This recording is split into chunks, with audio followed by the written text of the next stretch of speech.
အားလုံးပဲမင်္ဂလာပါကျွန်တော်ဒီနေ့ရှင်းပြပေးမယ့်သင်ခန်းစာတော့ InDesign မှာပေါ့နော်ကျွန်တော်ဖိုင်စီးတဲ့အကြောင်းလေးပြီးတော့ export ထုတ်တဲ့အကြောင်းတွေကိုကျွန်တော်ရှင်းပြပေးပါမယ်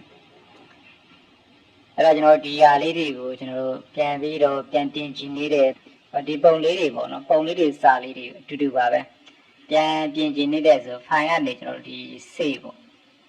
save ကိုနှိပ်လိုက်ရင်သုံးမဟုတ် save ရပေါ့နော်ဒီတစ်ခုခုပေါ့ကောင်းတာတော့ဒီပို့ပြီးတည်ကြအောင်ဆေးအကူလုပ်လိုက်ပါနော်ဆေးဆိုရင်တချို့ကတခါလေအရင်ဖိုင်ပေးထားတယ်နောက်တော့ကဆေးဆိုအဖိုင်ပေါ်မှာထပ်သွားတဲ့ဟာမျိုးရှိတတ်တယ်အဲ့တော့တည်ကြအောင်ဆေးအကူပဲနှိပ်လိုက်ရင်ဒီမှာဒီလိုပုံစံထွက်လာမယ်အဲ့တော့ဒီမှာဒါတွေကျတော့အရင်ကျွန်တော်တို့ဒီဆေးဝယ်ပိုင်းကတော့တော်တော်များများသိပါနော်ဒီမှာ desktop ပေါ်ထားမယ်ပြီးရင်ဒီ document ဒီ file တိုက်နေရမှာလဲဒီ InDesign ဒီပုံစံလေးပေါ့ဒီမှာနာမည်လေးပေးဆေးပေါ့ပြီးရင်ပြန်ရှာလိုက်ပေါ့ဒီနာမည်လေးနဲ့ကိုပြန်ရှာလိုက်ရင်ပြန်ဖွင့်လိုက်ရင်ဒီပုံစံပြန်ထွက်လာတဲ့အခါကိုပြန်ပြင်လို့ရတယ်ပေါ့နော်ပြန်ပြင်လို့ရအောင်မယ်ပေါ့နော်ဒီပါလေးကမထူချအောင်နော် Microsoft Word တို့ပါလို့ဆေးရတယ်အတူတူပဲပေါ့ဒီဟာဘာဖြစ်ကျွန်တော်ဒါဒီပိုင်းလေးတော့မပြောတော့ cancel လုပ်လိုက်ပါနော်ဟောဒီကဒီကျွန်တော်တို့ဆွဲထားတဲ့ design တွေပါတယ်ပေါ့နော်ဥပမာကျွန်တော်တို့က JPEG ဖိုင်နဲ့ရချင်တယ် JPEG ဆိုတော့ဓာတ်ပုံပုံစံပေါ့လုံးဝအသေးပေါ့နော်ကျွန်တော်တို့ဥပမာ Facebook ပေါ်တင်ပါတို့ဖုန်းနဲ့ထည့်ပြီးကြည့်မှာတို့ဘာလို့ဆိုရင် Facebook ကိုကျွန်တော် JPEG နဲ့ထုတ်ရတယ်ပေါ့နော်ဘာဖြစ်တော့ကျွန်တော်တို့ဖိုင်ကနေကျွန်တော် export ကိုရွေးလိုက်မယ်နော် Facebook ရွေးပြီးတို့နှိပ်လိုက်ပါနှိပ်လိုက်တဲ့အခါမှာဒီတိုင်းလေးထွက်လာမယ်နော်ပေါက်လေးကတော့ပုံစံတူတယ်တူပေမဲ့ဘာတွေပြောင်းသွားလဲအောက်က format တွေအများကြီးပြောင်းသွားတယ်အဲ့တော့ကျွန်တော်လိုချင်တာ JPEG လေးရွေးပေးလိုက်မယ်ဒါဆိုဓာတ်ပုံဖြစ်နေမြင်တွေ့ရမယ်ပေါ့နော်မ desktop ပေါ်မှာရှိမယ်နာမည်လေးတစ်ခုပေးလိုက်မယ်ဥပမာ ကျွန်တော်တို့1လို့ပေးလိုက်မယ်ဟုတ်ပြီနော် J1 လို့ပေးထားတယ်ဒါလေးပေါ့ပြီးရင် save နှိပ်လိုက်ပါပြီးရင်ကျွန်တော်တို့ save နှိပ်လိုက်မယ်နော်နှိပ်လိုက်တဲ့အခါမှာတိုင်းလေးထွက်လာမယ်ဒီနေရာမှာတစ်ခုတည်းထားမှာကျွန်တော်တို့ဒီမှာ all ဆိုရင်ပြောမယ်ဆိုကျွန်တော်ရှိတာကနှစ်ခုဆိုနှစ်ခုလုံးကို JPEG ပြပြောင်းသွားမယ်ဟုတ်ပြီနော် ray အနေနဲ့ဆိုရင်1ဆိုရင်တစ်ခုပဲသွားမယ်2ဆိုရင်နှစ်ခုလုံးပေါ့နော်ကျွန်တော်ဒီမှာ all ပဲထားလိုက်မယ်နော် all ပေးပဲရွေးလိုက်မယ် all ပေါ့နော်အကုန်လုံးကို JPEG ပြောင်းမယ်ဒါပေမဲ့ထွက်လာတဲ့အခါမှာတပုံစီထွက်လာတယ်အောက်ကဟာတွေ resolution တွေပါတယ်မပြောင်းတော့နော်ဒီ export နှိပ်လိုက်အဲဒါကျွန်တော်တို့ပေးတဲ့နာမည်လေးနဲ့အပေါ်သွားကြည့်လိုက်မယ်ဟောဒီမှာ J1 J2 ဆိုပြီးပုံလေးနှစ်ပုံထွက်လာဟုတ်နော်ကြည့်လိုက်မယ်ပုံလေးတွေကိုဟုတ်ပြီကျွန်တော်ပုံလေးကြည့်လိုက်တဲ့အခါမှာဒါဆိုရင် JPEG ပုံလေးနဲ့ပုံလေးဒီလိုလေးပြလိုက်ပါနော်ဒီမှာဒါလေးတွေဒါဆိုရင်ကျွန်တော်တို့ပုံလေးကဓာတ်ပုံဖြစ်နေပြီတွေ့ရပြီဖုန်းထဲမှာကူးထည့်ပြီးကျွန်တော် Facebook မှာတင်ရင်တင်ဒီတိုင်းတင်လဲ Facebook မှာတင်လို့ရတယ်ပေါ့နော်ဓာတ်ပုံဖြစ်နေမြင်တွေ့ရပြီပေါ့ဒါကျွန်တော်တို့ JPEG format ပြောင်းနေပြီဖြစ်ပါတယ်အဲဒါကြောင့် format တွေကိုဘယ်လိုကြည့်မလဲဒီမှာ right click နှိပ်လိုက်ပါပုံလေးပေါ်မှာပေါ့နော်ဘာ format လဲဆိုတာသိအောင်ပြီးရင် property ဝင်ကြည့်လိုက် property ဝင်ကြည့်လိုက်တဲ့အခါမှာသူ့ရဲ့ဓာတ်ပုံရဲ့ပုံစံလေးတွေသူ့ရဲ့ပုံရဲ့အသေးစိတ်လေးပြနော် JPEG file နဲ့ဒီမှာ width တွေ height တွေ resolution တွေပေါ့နော်ဒီမှာဒါလေးတွေပြပေးတယ်နော် JPEG ပေါ့နော်ဒါဆိုအဓိကဒါ JPEG file လေးဆိုတာပြပြโอเคအဲ့တော့ကျွန်တော် InDesign ကိုပြောင်းဝင်လိုက်မယ်ဟုတ်ပြီဒီကကျွန်တော်တို့က export ထုတ်မယ်ဘာနဲ့ထုတ်မလဲဆိုကျွန်တော် PNG format နဲ့ထုတ်မယ် PNG format ဆိုတာကျွန်တော်ဒီအောက်က color တွေကျွန်တော်တို့မပါတော့ဘူးပေါ့နော်အပေါ်ဟာလေးပဲပါမယ်ပေါ့ PNG format နဲ့ export ထုတ်ကြည့်မယ်နော် file နဲ့ export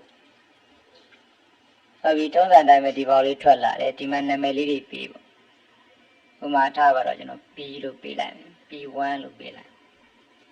ပြီးဒီမှာ format နေရာမှာ PNG ပြောင်းပေးလိုက်ပါနော် PNG လေးပြောင်းထားမယ်ပြီးရင်ဆေးလိုက်ပါဒီပေါက်လေးထွက်လာမယ်ဟုတ်ပြီရှိတာနှစ်ခုလုံးကိုကျွန်တော်တို့က PNG format နဲ့သွားမှာပြီး resolution မှာအဆင်ပြေအောင်ထားလို့ရတယ်300ပဲထားလိုက်မယ်ကျွန်တော် Photoshop ပြန်ကြည့်တဲ့အခါကြည့်အောင်လို့ပေါ့နော်ဒီ resolution အားနည်းရင်တော့ Photoshop မှာပုံမကြည့်ဘူးပေါ့နော် okay တိုင်းလေးထားလိုက်မယ်ပြီး export ဒါဆိုကျွန်တော်တို့ဒီ screen ပေါ်မှာ P နဲ့စတဲ့ PNG အားလေးတွေတွားကြည့်မယ်ဒီမှာပေါ့ဒါလေးနှစ်ခုတွေ့ပြီသူ့ကညာ click နေပြီး property ကြည့်လိုက်မယ် file လေးလဲဆို PNG file လေးတွေဟုတ်ပြီနော်ဒီကောင်လေးတွေက JPEG file လေးတွေဟုတ်နော်အဲ့တော့ကျွန်တော် Photoshop ကိုဖွင့်ကြည့်လိုက်မယ် Photoshop ဒီ file လေးတစ်ခုကိုကျွန်တော် Photoshop ထဲဆွဲထည့်ကြည့်မယ်ဘာတွေထူးခြားလဲဆိုတာဟုတ်ပြီဒီတိုင်းလေးတွေထွက်လာတယ်အဲ့တော့ဒီ file ကဒီမှာကျွန်တော်ယူလိုက်မယ်ဒီမှာတွေ့လား PNG တော့မှန်တယ်တော့ပေမဲ့ background ကိုကျွန်တော်တို့ဟိုမှာထည့်ခဲ့တဲ့အတွက်ကြောင့်မို့ဒီမှာ background မှာပါလာတယ်လူကျင်တဲ့နေရာဆွဲတော့လည်းဒီဟာရက်ပါသွားမှာနောက်တစ်ပုံသွားကြည့်မယ်နောက်တစ်ပုံကျကျွန်တော်ဟိုမှာကျွန်တော်တို့ background ကိုမထည့်ခဲ့တဲ့အတွက်ကြောင့်မို့ဒီမှာ background မပါတော့ဘူးเนาะကိုလိုချင်လိုသလိုလုပ်လို့ရတယ်ဒါမှမဟုတ်ကျွန်တော်ဒီမှာ layer တစ်ခေါ်မယ်အောက်ဆွဲချမယ်ပြီးဒီက background တစ်ခုထည့်ခြင်းလည်းထည့်လို့ရတယ် border space အတိုင်းလေးပေါ့ဒါပေါ် layer ဒီမှာ background မပါတော့ဒီကောင်ကျတော့ဟိုမှာကလေးကကျွန်တော်တို့က background ကို rectangle frame 2နဲ့ဆွဲပြီးထည့်ခဲ့တဲ့အတွက်ကြောင့်မို့ဒီမှာ color ပါနေတယ်အဲ့တော့ဒါလေးကိုကျွန်တော်တို့ဒီ color ကြီးမပါအောင်ပြန်ပြီးတော့စေ့ကြည့်မယ် InDesign ကိုပြန်သွားမယ် InDesign ရောက်ပါမယ်နော်အဲ့တော့ကျွန်တော်တို့ဒီမှာ background color ဒီ color ဒါကို click ပေးပြီးကျွန်တော် delete နှိပ်လိုက်ရနော် delete ဆိုရင်ဒါမရှိတော့ background color ကို click ပေးပြီး delete ဟုတ်ပြီဒါကိုကျွန်တော်ပြန်စေ့ကြည့်မယ် file နဲ့ export နာမည်လေးတစ်ခုထပ်ပေးလိုက်မယ် key နဲ့သွားလိုက်မယ်နော် K1 လို့ပေးလိုက် PNG format ဟုတ်ပြီစေ့ဘာနဲ့သွားမှာလဲဒီတစ်ခုပဲလိုချင်တာဖြစ်တဲ့အတွက် range ကိုသွားမယ်ပြီးရင်ဒီနေရာမှာလည်းကျွန်တော်1လို့ထည့်လိုက်ဟုတ်နော်ဒါရီတော့မပြောင်းလဲတော့ဘူးဒီအောက်ကလည်းတိုင်းပဲထားမယ် export နာမည်လေးပဲမှတ်ထားပါ key နဲ့စတာပေါ့နော်အပေါ်သွားကြည့်လိုက်မယ်ဟုတ်ပြီဒီမှာ key နဲ့စရတစ်ခုထွက်လာဒီတိုင်းလေးပေါ့ right click နှိပ်ကြည့်မယ် property ရင်ကြည့်လိုက်မယ် PNG format ဟုတ်ပြီဒါလေးကိုဆဲမယ်ကျွန်တော်တို့ Photoshop ထဲထည့်လိုက်မယ်နားလေးမှာထားမယ်ဟောတွေ့လားအဲ့တော့ဒီမှာ background ကြီးမပါလာတော့ဟုတ်ပြီနော်အပေါ်ကတွေပဲပါလာတယ် background ကြီးကိုမပါလာတော့အဲ့တော့ဒီမှာ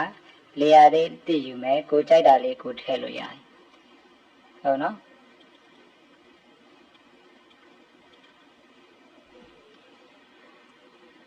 ဟုတ်နော်ပုံစံလေးပေါ့ဒါဆို Photoshop နဲ့လည်း PNG format ကိုထုတ်ပြီးတော့အသုံးပြုလို့ရတယ်